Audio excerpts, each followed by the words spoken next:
People of Earth, Gig Ho! Gig Ho!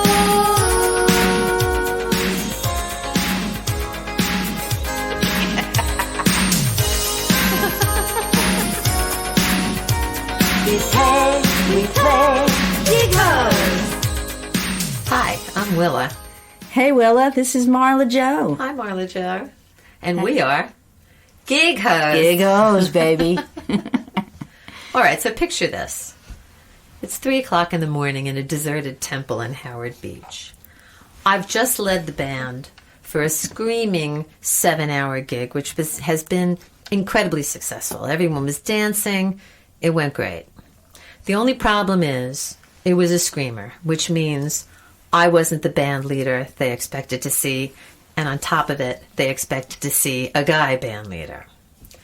And I broke the cardinal rule, which Cy Kogan told me. Always collect the money before the soup.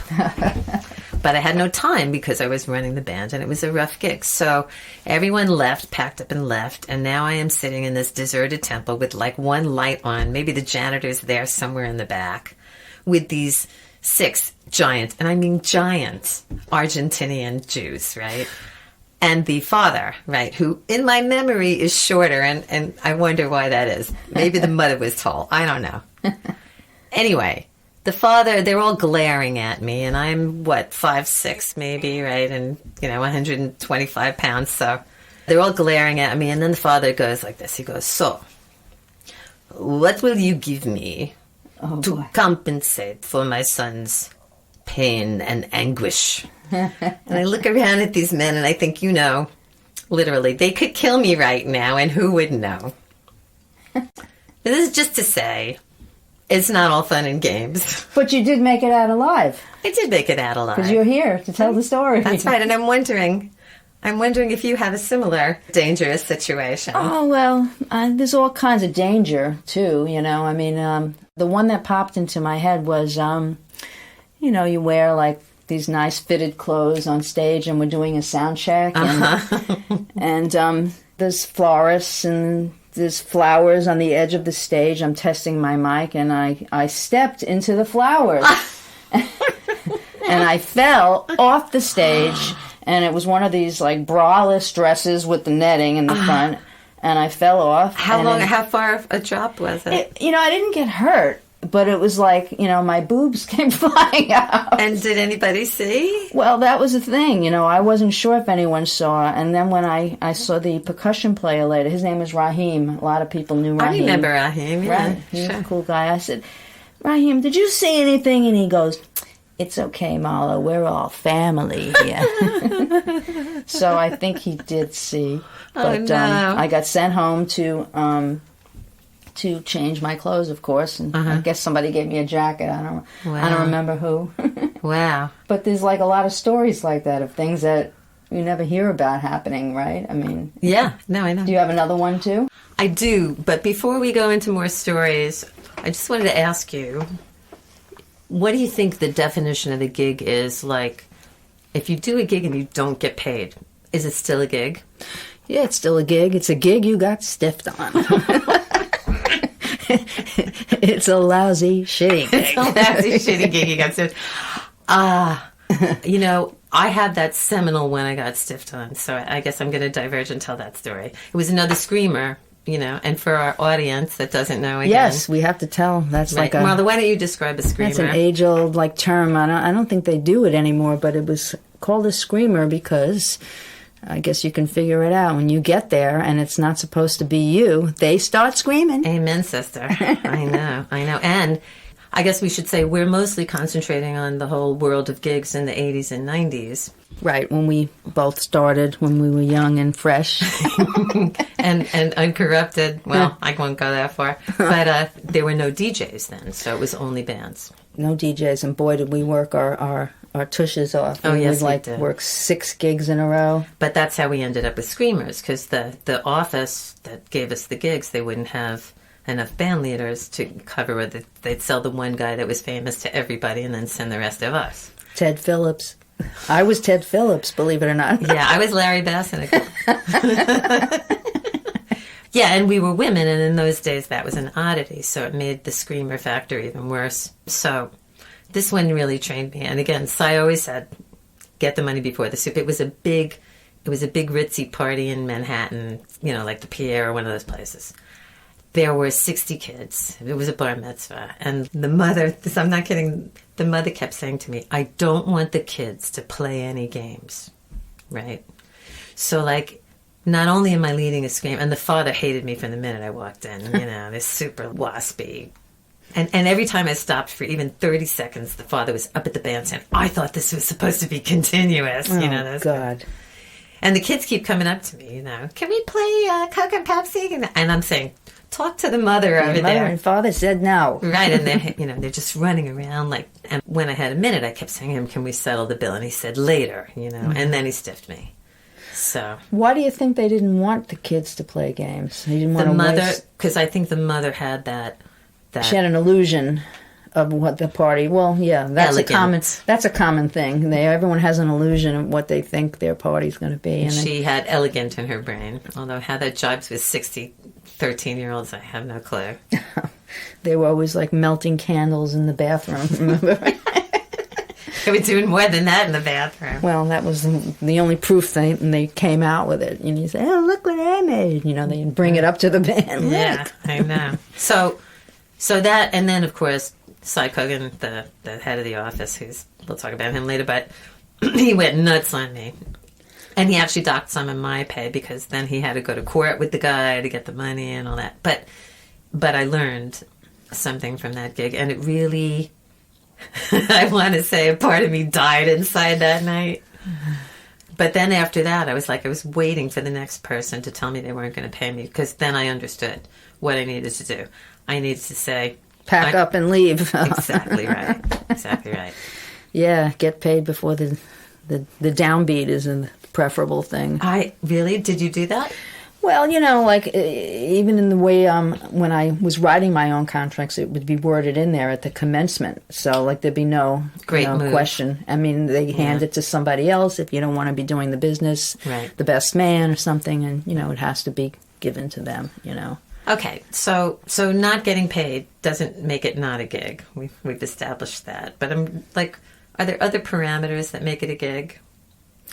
Well, I actually have a story that's related to not getting paid that maybe I could just add before we go on. Oh, please. I remember doing a gig where we had to do overtime, and that's related to getting stiffed or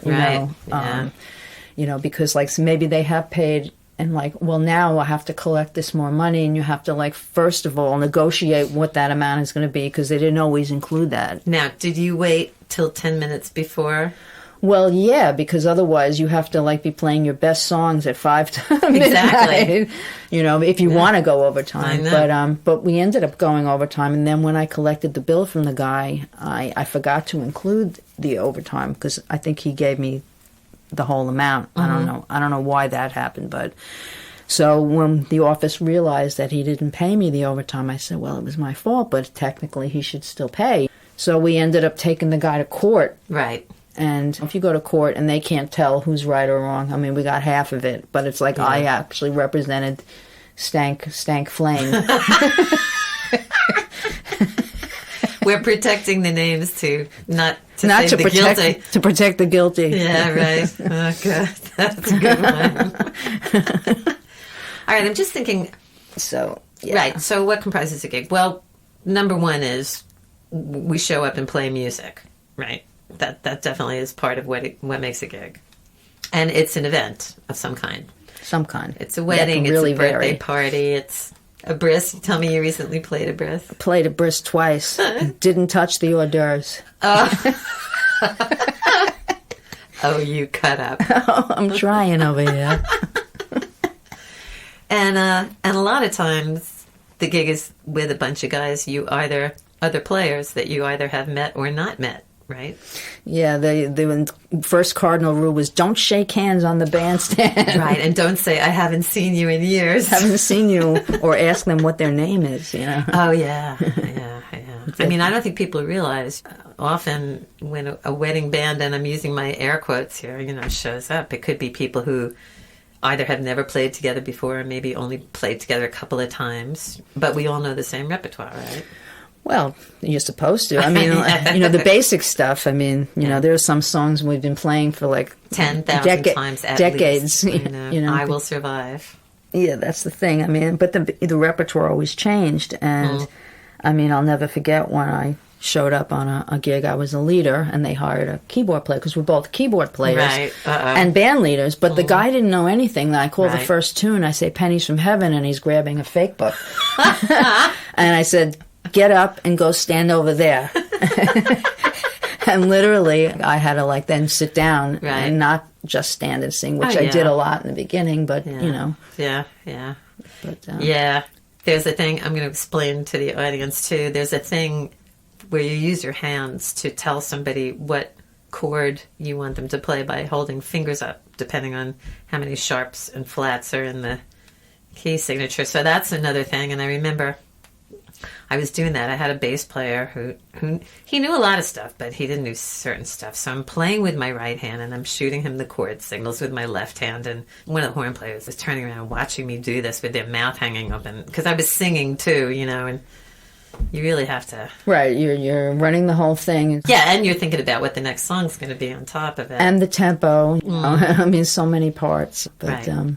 So what else comprises a gig?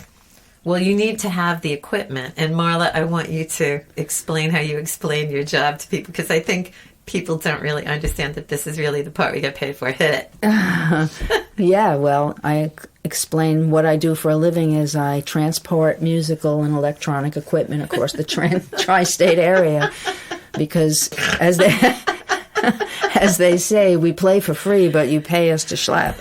It's so true. And we called it schlepping for dollars. Schlepping for dollars. Schlepping for dollars. That's a good one. You never heard that? No. Yeah, that's my favorite. Schlepping for dollars. And then how many times we had to set up as keyboard players for the same gig. I don't know if you ever played the Colonial Mansion in Brooklyn. Oh, a lovely establishment. I mean, different floors, and they didn't have small amps and small keyboards then. I mean, my first keyboard with a band was a Fender Rhodes.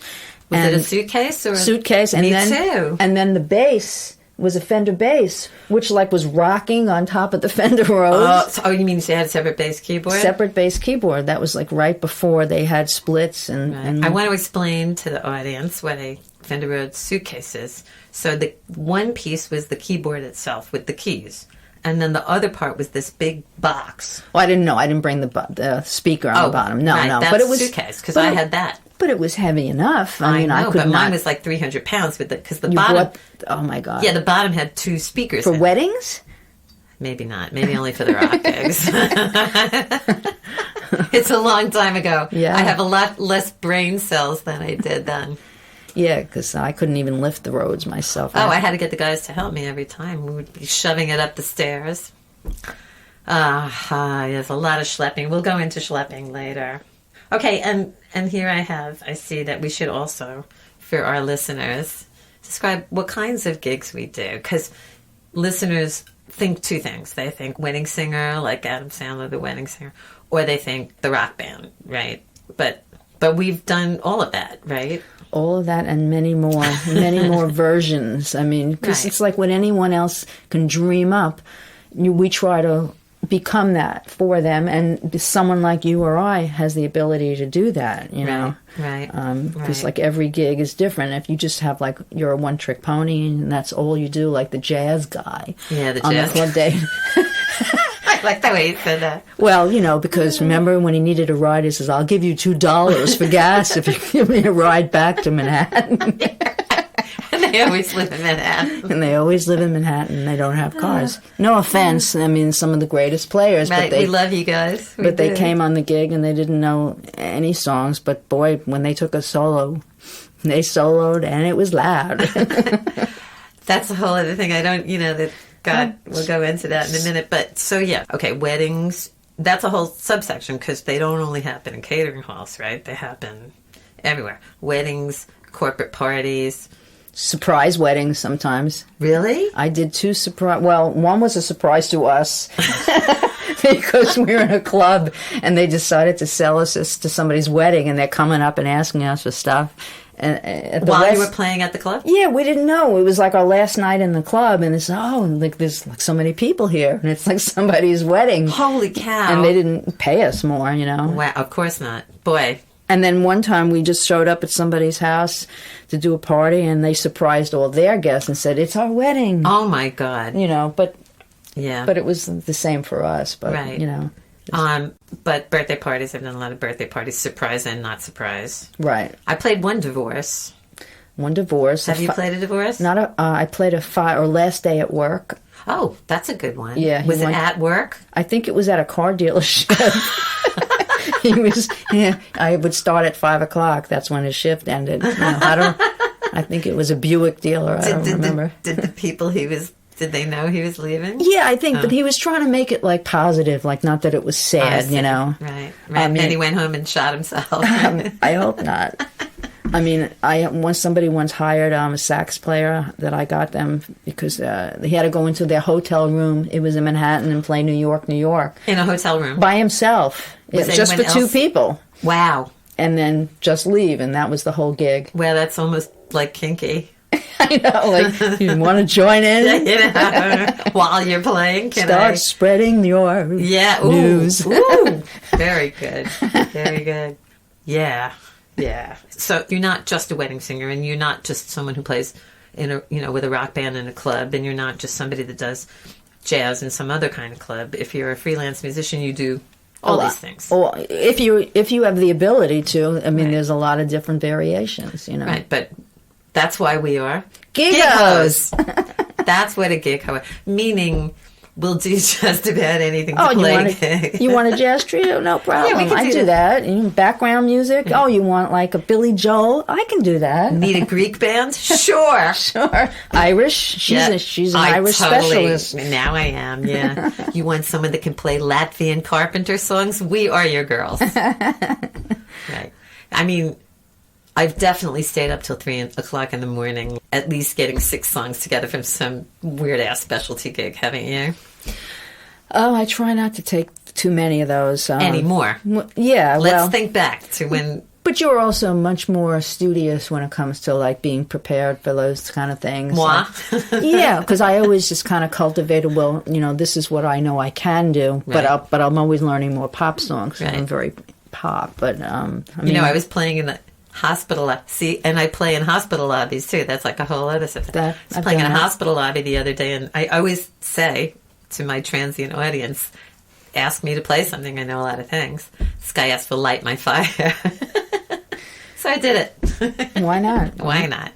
Beep, beep, beep, beep, beep, beep, beep, beep, beep, beep, beep, beep, beep. Okay. So have we accurately described a gig, do you think? Well, yeah, and there'll be a lot more revelations about kind of gigs as we go along, but yeah.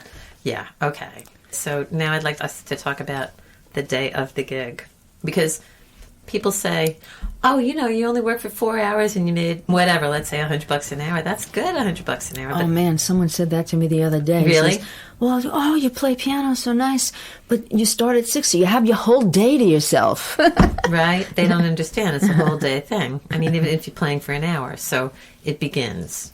Let's say, should we pick a daytime, a morning gig, or a night gig? 'Cause they both have a different dynamic. Well, mostly gigs are at night, so let's just talk about that. All right, so let's say the gig starts at 6:00 in New Jersey, and we live in Queens, right?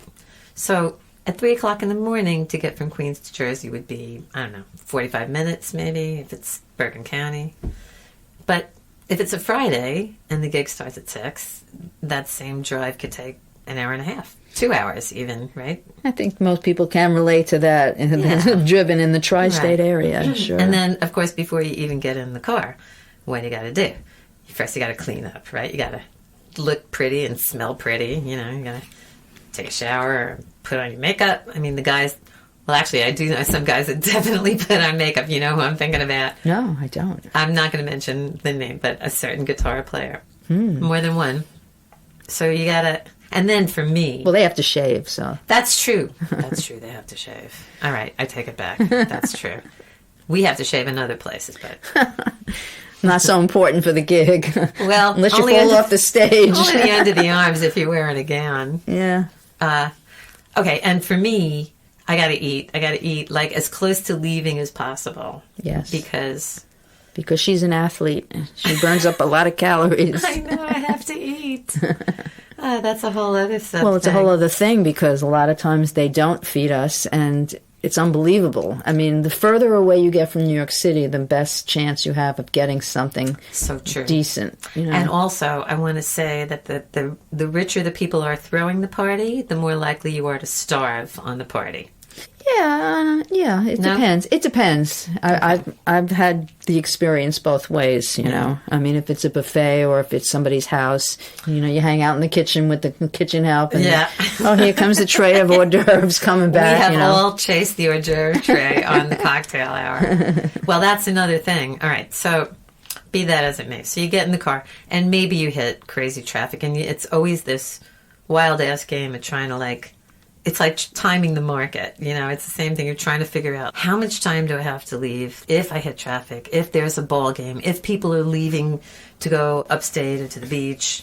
But, you know, you don't want to get there too early because then you're just hanging out, twiddling your thumbs.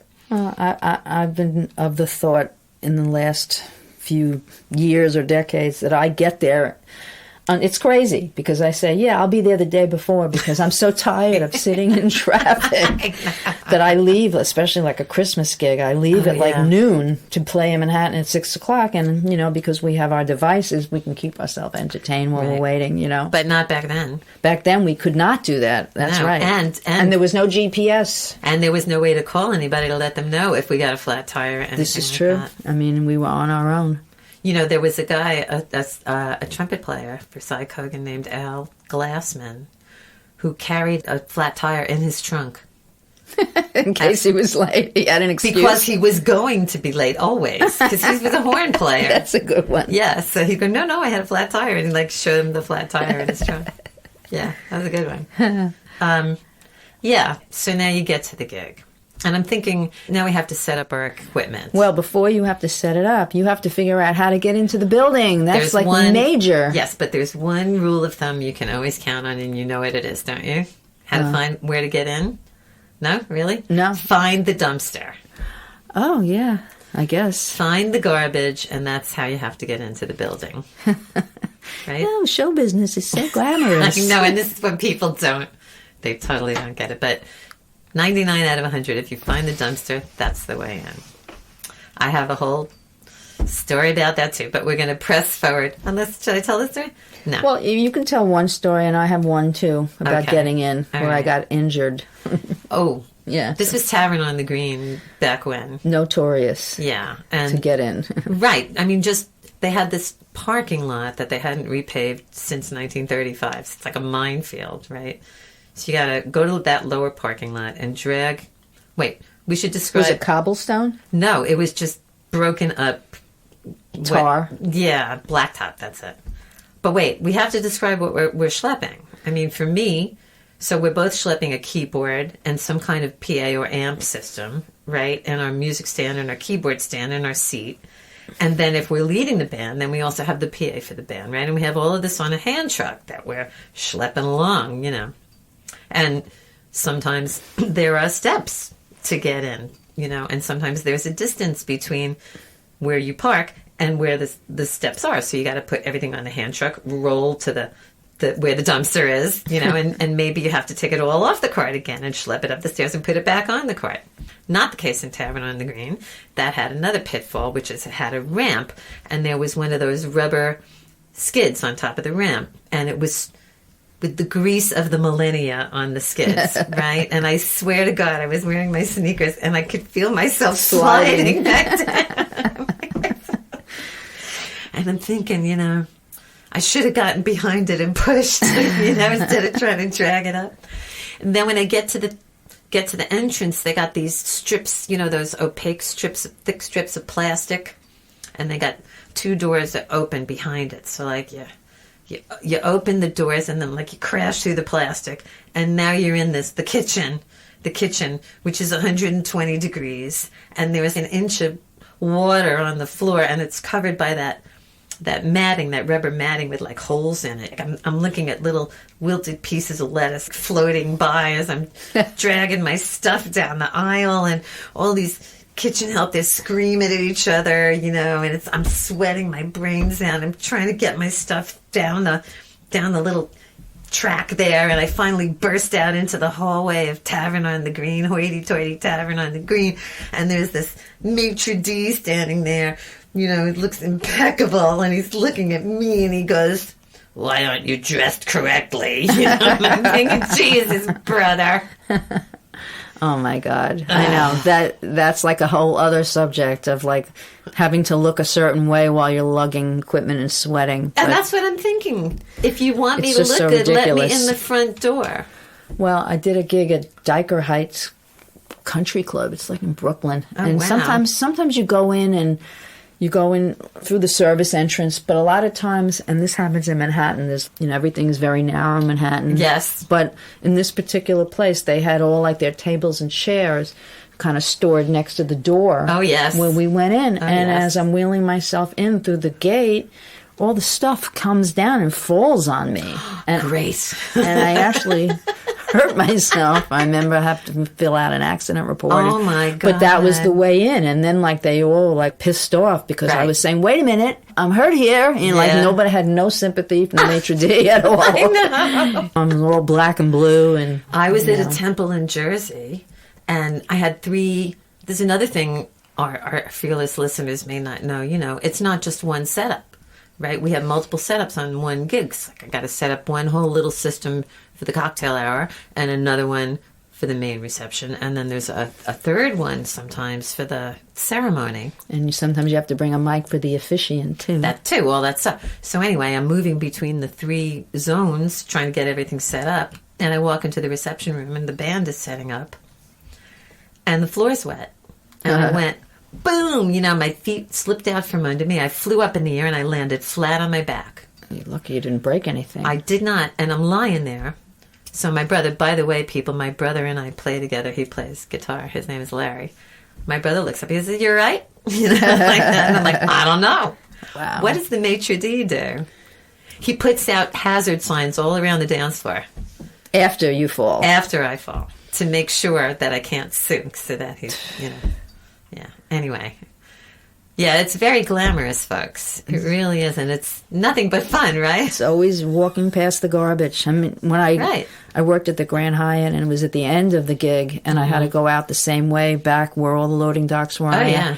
And there was actually a garbage truck collecting the garbage at the same time, and I couldn't get past him. Well, but the guy was so nice. He like grabbed my stuff and squeezed it past him, but there were potholes there. I mean, oh it yeah, was, yeah. that was like the yeah. worst thing Well, of all. same time on the green. All right, so you get in, and then you got to find the snooty maitre d' and figure out where your room is, where you're going to set up, right? Where the electricity is, and for us, Marla Joe and I, we got to do 2 hours before the actual real party starts. We got to play the cocktail hour. We got to play the ceremony, and then I'm running to set up for the reception, and the people who don't really have any setup walk in, the horn players and the singers, right? They walk in fresh as a daisy, 5 to 5 minutes to, or 5 minutes after, if you have a flat tire in your trunk. the flat tire in the And they trunk. want to chat. They want to chat. I'm like trying to plug in all my shit. Hey, how you doing? Haven't seen you in a while. Yeah, and then the gig. And then the gig. And then the gig, And where then- you may not eat sometimes, and the gig could be a 6-hour gig. Yeah, that's always amazing. Or they gave you club date sandwiches that were awful. Describe your quintessential club date sandwich, because I know what mine is. Like the one they'll give you. I don't know. So it was just. I mean, I remember getting that, but I also like became vegetarian. So No. So I remember like if you asked for vegetarian, they got like a big plate of steamed broccoli, like one stalk. Because that's all they did for vegetarians in those days. I know. There was I no was a lentil meatloaf. I know. Stale turkey sandwich with soggy potato chips. That's soggy potato chips. Soggy potato chips. The waiters are going by with plates with lobster and shrimp and filet mignon. I'm getting hungry just thinking about it. Stale turkeys here. And then, my friends, and then the gig ends. And then what happens? The guests go home. You got to pack up all that stuff. You got to get it back in the car. And then you got to drive home. Well, think about the time that I worked at Ellis Island. It's when they just started becoming a catering hall, believe it or not. Right. And they actually had jail cells in the basement of this place because they had people, like, I guess, in prison, depending if they were supposed to be there. And when my God. And when at the end of the gig, I had to walk past all the prison cells, and I was by myself. There must have been some rats there too. Oh, and then you get out to the street, and then you're on the island, and nobody's there. Right. How did you get off the island? Because there's like a very skinny road, and you have to go to Jersey first to get to Ellis Island. There's one road in and one road out. It's really weird. That sounds like the perfect stuff of a horror movie. Yeah, it was very horrible. I mean, it was pretty horrible, because the keyboard player has the most stuff, and you're the female, and everybody left already, and I'm like, holy shit, I hope I get out of here. Well, there you go. See, there's your dangerous story for the beginning. Yeah. Luckily, I was okay, Right. There's all kinds of stories we have. We have many stories, and we're going to be telling those stories in our future broadcasts. Plus, we definitely want to bring in some funky friends of ours who will have their own stories. Oh, brother. But I do want to say this at the end of our maiden voyage. Why do we do it, Marla Jo? Because that's who we are. Gig hoes. Gig hoes. I know, that's true. But I guess what I mean is, it was a leading question, because what I mean is, there is, for me, and I'm sure for you, satisfaction. Yes. Oh, And there's an incredible joy. I mean, whether it's solo gigs, when we know, like, someone asks us for a song and we play that song and it means something special to them, and we can tell that we've added to their life or made them happy or remembered. I mean, that happens all the time to me. Yeah. And when you're playing with a band and you hit the pocket, and you're all on the loose wig together, and it's just beautiful. And maybe out there's 100 people dancing their brains out and having a great time, and Unfortunately, like those special moments don't always happen all the time, but they're worth waiting for too. They are. No, they don't, and that's what makes us professionals, and that's also what makes us giggos. Okay, I guess we're done for today. We hope to see you all again soon. We've got lots more to tell. Oh, brother. No one will be spared. The Gig Host podcast is produced and recorded by Marla Jo and Willa Basson, also known as The Gig Host. Thanks to Jeremy Goldberg for opening voiceover.